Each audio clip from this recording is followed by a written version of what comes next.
let's get to the top 5 edge rushers, and this is the aggregate rankings. We've talked about this in previous shows where we rank our top 5 guys. So each of us sent in our top 5 edge rushers, and we'll do defensive line and linebackers in a second. And then Debo did the math and ranked them according to where they were on our rankings for one final with the first pick ranking. We'll start at number 5. And this player, Rick, was not even on Leger's board. You and I both had him number 5. Nolan Smith, 439 Nolan Smith, 439 angry about it Nolan Smith, who had the pec injury late in the year, didn't finish the season. High motor, doesn't drop into coverage, better against the run than as a pass rusher. And Rick, I'll ask you first, what do we have to project about Nolan? Because the measurables in terms of the weight ain't exactly where you want him for someone who's an edge rusher. No, but he's people are going to look at him, and people adjust their schemes now. The guys that are these undersized, and we had these talks all the time in the draft meeting. Okay, this guy is undersized, but he runs 4.39.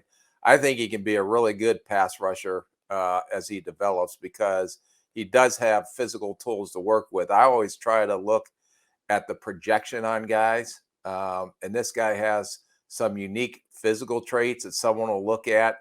I think he's not going to be put his hand down in the dirt and play 7 technique or anything like that. This guy's going to have to be a wide 9 technique and utilize all his athletic skill set to come humming off the edge. By the way, quickly, Leger, let me just recap in case I missed the first time. Nolan Smith, edge rusher out of Georgia. And Leger, I'll start by saying this. Actually, I'll give you my comp, and Rick, I'll let Rick talk, so he has to wait a second before he can yell at this comp. In terms of size and in terms of don't do it, Rye. Effectiveness. You'll never guess this one. Who do you think it is? Oh, okay. I was hoping you're saying it ain't Hassan Reddick. Yeah, Reddick. Yeah, it's Reddick coming at you. No, it's not. You guys okay, thank God. All right, Rick. McDonald is Reddick, but let's let Brian talk. Rick, hold your face. Put your hands on your face because I don't want to see your head explode when I say this. Okay. Zach Bond. Oh, my God. He was undersized. They had to move him inside. I don't think you can move Nolan inside because he's never played inside. But here's my question for you, Leger. So Jalen Carter, a year ago, 2021, that Georgia team that had 5 players go in the first round on defense, Jalen Carter was the best player on that team. Yeah.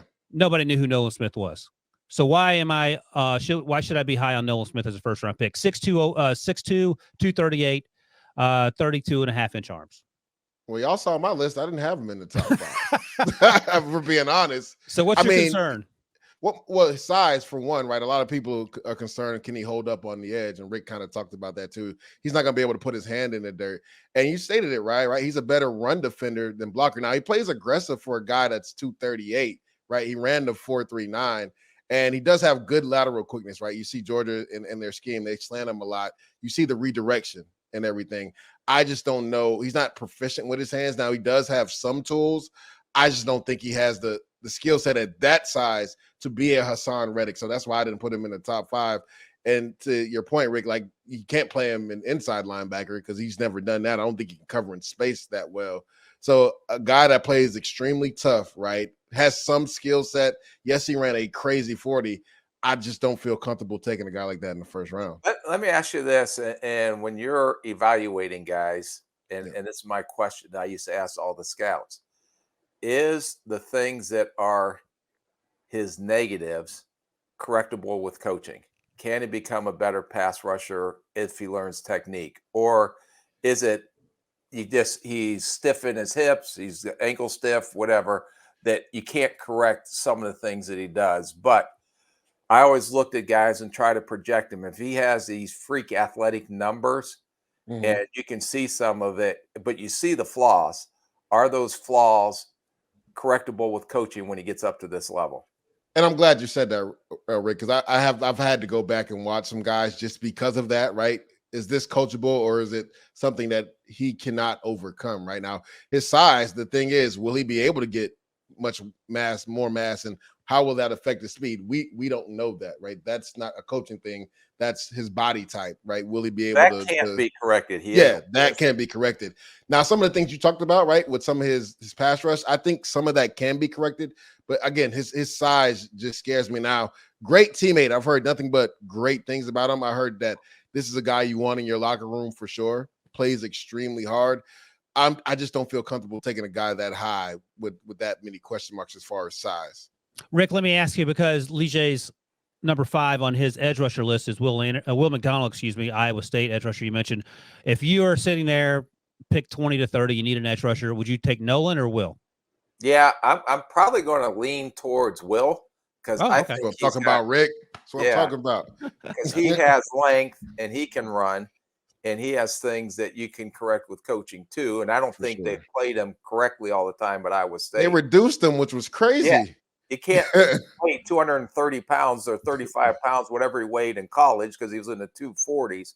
But he has things, the arm length. And I just heard from his pro day, it was just off the charts outstanding. Another, as Ryan would like to refer to these guys, fine young men, not only on the field, but off the field. Amen. But now that guy has length, and I think he is a little Hassan Reddick in him. That's who, in my comparison, would be to Will McDonald.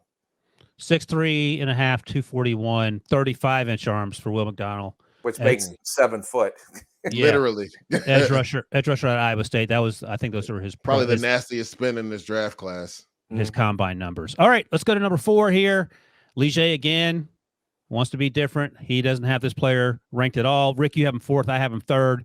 I'm just buying into the idea that Lucas Van Ness, edge rusher, even move him inside a little bit out of Iowa, it's just going to be, he's going to turn into something great, because I think we can all agree we watched him play in the fall, and I've said this to Rick before. I thought he should come back to school. He didn't start a game. We talked about that a lot. You said it on Monday's draft thing. Yeah. No, he goes, well, I thought this guy should come back to school, but I'm going to put him in the top 10. But here's why. Because when you talk to teams, Rick, that's what they say. Like, I don't necessarily agree with it, and I don't see it. So I'm just going on the experts who have millions of dollars and invested in trying to figure this out. I'm just one man. I'm one fine young man, Rick. I can't know everything. What I would suggest is have your own opinion. Don't worry about what other people are saying, because you don't know if they're right or wrong. I'm sure they're not batting 1,000 either. No one bets 1,000 this way. Well, here, what you see. No, I agree with that, and I do that, and that's why I'm prefacing that by saying what I'm saying. I don't know. You don't take a guy that says come back to school and, oh, by the way, I heard on the street that people like him, so I'm going to put him in the top 10. Heard on the street. Yeah, I was talking to the wino. I was at the liquor store. He said, oh, by the way, Lucas Van Ness is going top 10. That like is good. He can play. He can play. But the balancing act you have to do for people who do these mock drafts, because Rick doesn't do them, is, okay, I don't think he's going top 10, but if some team is going to take him top 10, let me put him up there for the sake of conversation. So, Rick, I think you've weighed in on Lucas. You were yelling and screaming at me Monday night on the HQ show. So I'll let Leger yell at me first about his concerns about Lucas Van Ness being a top 15 pick. Let's expand it a little bit. I mean, some of it was what you stated on the show on Monday, right? This guy's never started a game in college football, first and foremost. And then people are saying that he can reduce inside and play the 3 technique. When you watch film and break it down, right, this guy usually only wins with power. And at 276, he's going to get eaten alive on NFL guards playing at the 3 technique. So, Leger, let me interrupt you just to say this. When I say that to teams, they say, oh, he's just learning to shave. He's just started shaving. I think he probably knows how to shave. They're gonna put 15 on him. He'll be 290. Go ahead. So they're thinking in the future, like you're projecting what he could potentially be, which is scary, Rick. Like you said, if you're taking a guy top 10, right? Because you're projecting what he could put on 15 pounds of mass and be able to stay inside. I mean, if you look at it, a lot of his production at the 3 technique was them running stunts in pass rush games, besides him winning with power, I believe, one time versus Wisconsin. So when you look at a guy like that, right, now he does play well against the run, disengages off of blocks really well, and sheds guys really well, but that's not top 10. You're not taking a guy top 10 because he does that, right? You want to see traits that Rick talked about, the explosiveness. And yes, he did run a really fast 40, but the one thing Rick could tell you about defensive line, you got to be able to run sideways full speed too, and you don't see that from him. And again, he wins with power, but he does struggle at the top of rushes, getting off blocks and collecting sacks. So I just don't feel comfortable taking a guy at that top 10. That's why I didn't have him in my top 5. Actually, and people probably might look at me crazy, I didn't have him in my top 10 as far as edge guys, or not edge guys, but as far as D linemen, period, in this draft. Rick, 6'4", almost 6'5", 272, 11-inch hands, 34-inch arms, 4'5", 840 for someone of that size. That's the same. That's as fast as Roschon Johnson, the running back out of Texas, ran his 40. Yeah, no, it's and then the one play that really stood out is supposedly the best left tackle in the draft, and I think he'll be a good, not great player, is Paris Johnson, and he walked him back on a power rush off the edge. But they moved him up and down the line. And I don't discredit the kid because I think that's the way Iowa does things. They even though there may be a guy less talented, I think they play their seniors and then rotate the young guys through, similar to was it Epinesa that came out? That's right. So, but I thought he was maybe a little more upside than Epinesa, but Epinesa hasn't really lit it up in Buffalo either. He's been solid, steady, but he hasn't been Pro Bowl caliber, and I've heard some crazy stuff out there as too. Leger, why don't you sit down and strap your seatbelt in when someone described him to me as the next JJ Watt when he moves inside. So no, somebody didn't say that. Please tell me somebody didn't say that. I'll give you their name and number so you can call them and yell. JJ's way more fluid, way more hip movement. I didn't say I agree with it. I just said that's what I heard. I didn't agree with it. Leger, what Rick does is this is his comp, by the way. He floats the idea someone else said it. And then if you like it, he goes, "Oh, I said it." And then if you don't like it, he said, so it's really his comp, right? That's what he's doing. I will look. I'll give Prisco credit. He said Trey Hendrickson, which is a pretty good one. I don't mind the Trey Hendrickson comp. Leger didn't like that one either. What about Kyle Vanden Bosch? You went old school. Vanden Bosch makes a little bit more sense. I just think those guys are better. Why do you got to compare just white guys to white guys? I actually was thinking that. I was like, hold on. Yeah. Well, let's look at all the white, stiff defensive ends. You said AJ Epinesa? Yeah. So that mixes it up. I'd mix it up. You guys don't. You guys are. You do make a point of mixing up. I'll give you credit for that. You refused to say Jason Sehorn for Raleigh Moss, so I'll give you credit for that. You made that clear early on. No Jason Sehorn comps for Raleigh Moss. All right, let's move on. Miles Murphy, edge rusher out of Clemson. Rick, you'll be happy to learn he is, in fact, 6'5". I don't know why I have to keep telling you that, but I do. And he finally ran fast. He ran really fast. 4.5, is that correct? Yeah, I think it was like 4.58 or something like that. Ooh, okay. All right, I mentioned almost 6'5", 268, the 4.5-ish. So our guy, Lucas Van Ness, only benched 225 17 times. I don't know if you guys care about that. I remember AJ Epinesa might have been at 13, so that was sort of surprising. But I mentioned that because Miles Murphy, edge rusher out of Clemson, hit it 25 times. And that certainly gets your attention with nearly 34-inch arms. Just turned 21 in January. And Leger, you have Miles ranked 4th on your list. Rick has him 3rd. I also have Miles ranked 4th. Why do you have Miles with more upside than Lucas? Both incredibly athletic, both incredibly raw. I think Miles probably flashed a little more during the season because they allowed him to start football games. But why do you like him more than Lucas? Yeah, I think his power rush is a little bit more defined than Lucas. Like Lucas puts 2 hands on guys. Like Miles Murphy's speed to power is defined by 1 arm. Now he does need to do a little bit better job, like a lot of these young guys, just finishing and getting off of that, right? You saw it in the Notre Dame game when he had the sack, right? He knocked him back, but he fell into the quarterback. He really didn't disengage off the block, right? And I think when Rick talked about can some of the things he needs work on be worked on, right? I think he needs to work on his stab slap a little bit more because I think that's a great counter off of his long arm. You see it, I think you saw it versus Louisiana Tech look really good, and then you really didn't see it the rest of the year. So that shows that it's in his bag. With Lucas Van Ness, I never really saw that. Hey, Leger, let me interrupt you and ask you, why do you think does Miles not trust that pass rush move against when like the heat gets on, he goes to what feels good? I mean, it's a little bit of that, right? You always have your fastball. I had a coach defensive line tell me you always need a fastball and then a changeup off of that, right? And then also, Ryan, we actually talked about this on the phone, I think down in Mobile too. I wonder what the defensive line coach is teaching these Clemson guys, because if you look at them, right, and even going back to Christian Wilkins, going back to Cleveland Farrell, Shaq Lawson, right, the Clemson D line, they're movement guys. They slant a lot on that defensive line, right? You never really see any guys working their hands purely on that defensive line, so you wonder if that's something they're getting coached. And contrary to popular belief, a lot of college coaches don't know what they're doing, right? Rick can tell you that a lot of these college coaches, they struggle as far as teaching the technique the right way at the next level. So I think there's something that Miles Murphy can work on. I think he can be a really good player. You talked about how young he is, right? But the power and grit that he plays with is really, really good. Now, I think in some of his run technique, right, as far as when there's 2 tight end sets, I've seen him get caved in inside. I think that's a technique thing. I think he has the power to withstand that, but it's going to come down to technique. But as far as the upside, right, he's one of the top upside guys in this draft class. Everything starts with power for him, but I think he has the ability to counter off that power and be a really good player in the league. Rick, let's say you're. I'll just defend the college coaches because they only have X amount of time to work with these kids. Where in the NFL, they have a lot more time. You're just doing football. So you can work on the technical aspects of the game, especially if you get with some really good defensive line coaches in this league. So a lot of times they're rushing trying to put in game plans, and they don't have as much time to maybe focus on individual / technical things as much as they would like to too. So I'm just trying to make sure that we can get into pro days next year, Ryan. No, yeah, you're right. And by the way, Lige Duzable, you can email him for all complaints, and do not let that man into the pro days.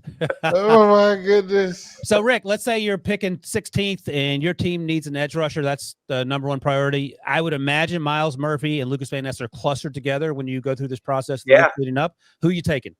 Yeah. Well, who are you taking? Gosh. I don't know, man. It's close. Yeah, you got to make a decision. We're on the clock. I'm taking Myles. Okay. Why are you laughing? Well, that's good. You finally made a decision instead of deflecting, asking me all the time. By the way, up there on the table and pound on the table for somebody. All right, I'm pounding for Myles, but you've said previously that maybe he's too smart. Were you just half kidding, or are you serious? I was half kidding, but he's a very intelligent young man when he came on the not only fine but intelligent too. Super smart. When he came on. Is this the one you said that, boy, man, you must be 6'3"? Yeah, that was him. Yeah, the guy's like head is hitting the studio lights as he walks on the stage. Lige, I've heard this story 4,000 times. The biggest regret of my career is telling Myles Murphy that I thought he was 6'3". I thought it was the Dalton Kincaid mustache story. Lucas. No, that's that too. Lucas, he had Ryan had a hard combine when we were bringing Luke Musgrave, yeah. Yeah. Then he dropped the mic on me one time because I was asking too many questions. Almost walked off the stage. He's hard to work with. I'm going to be honest with you. All right, let's go to Tyree Wilson here. Miraculously, we all have him as our number 2. I don't know where I heard this. I've heard so much stuff recently. We talked to him at the Senior Bowl. I think you saw him too there, Lige, and didn't play because of the foot injury. The foot injury is supposed to be okay. I don't think he's worked out yet. I've heard maybe the foot injury is more serious than perhaps we thought. So that's up in the air. We also like him as a football player at number 2. He's a little older, not old, but he's older than Myles Murphy and Lucas Van Ness. Is there anything about his game that he was another transfer too, if I'm not mistaken? Texas A&M. He couldn't get he went on the field at Texas A&M for some reason, which is crazy thing about retrospect. And then he's mostly a power guy. So any concerns, Lige, about adding more to that pass rush arsenal, because he wins with power now, and that's easier to do when you're playing Texas Tech schedule than it is if you're playing an NFL schedule. Yeah, I mean, but with his size and arm length, right, everything's going to start with power. And honestly, and I haven't heard too many people say this, but I'm going to say it. Honestly, think he could put on a few pounds and be a tight 5 or 3-4 in. Because if you watch him, he can do it, but Lucas Van Ness can't do it. Okay, go ahead. Nah, body frames mean everything. But if you look at it on tape, right, Ryan, like when he wins inside, he's splitting the guard and tackle. How many times on tape do you see him splitting guards and tackles and getting to the quarterback? He did it versus Kansas State and got a sack with his arm length. He did. I mean, the NC State game, he took over. And I actually watched a few of these guys play NC State. And it's funny how that was their best game of the year. That left tackle from NC State had some trouble with some of the top guys in the league, whether it was Tyree Wilson or Myles Murphy. He saw some of the best rushers in this draft this year. But as far as him being able to play with Lynn, now, Rick kind of talked about this earlier with your guy from Nebraska.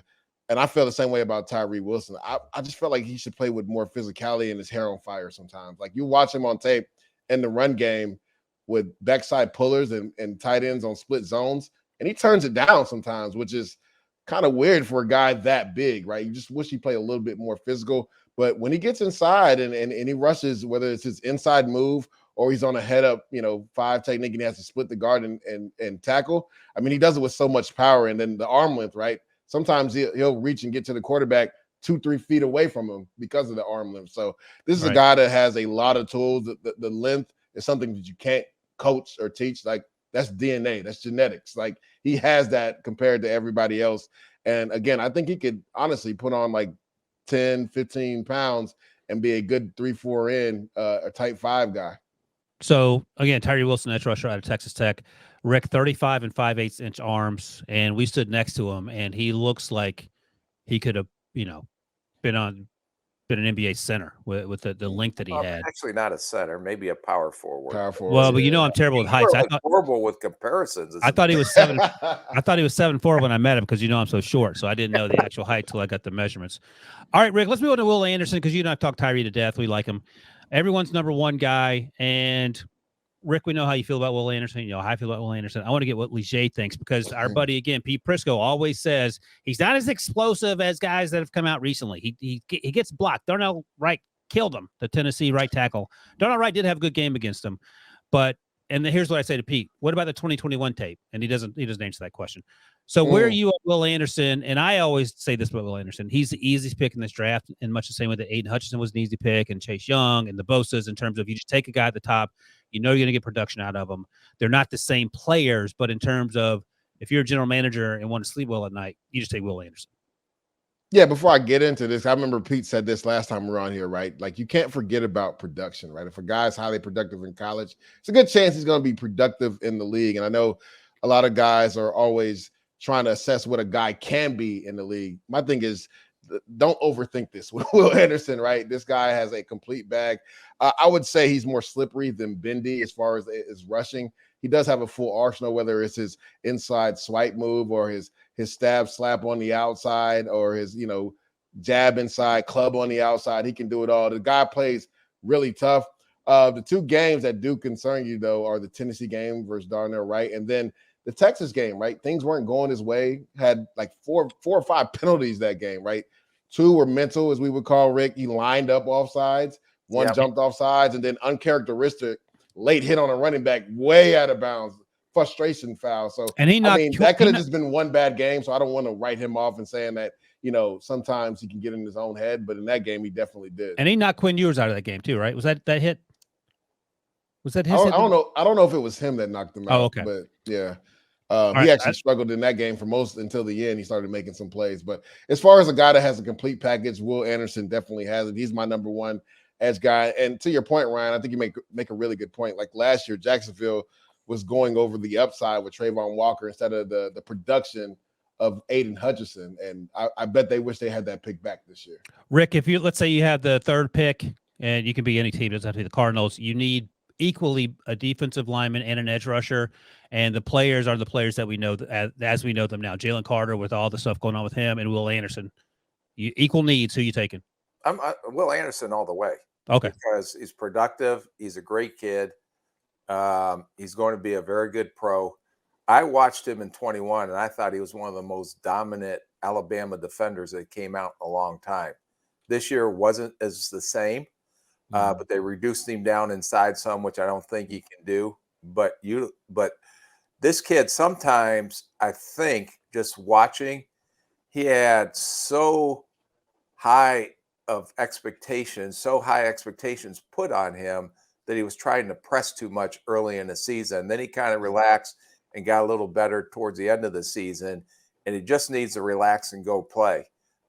Because everybody said, well, this is the best defender that's come out in a long time, blah, blah, blah. And he almost put too much pressure on himself to try to do too much and just said to go back and play football. And I thought he did that better towards the end of the season.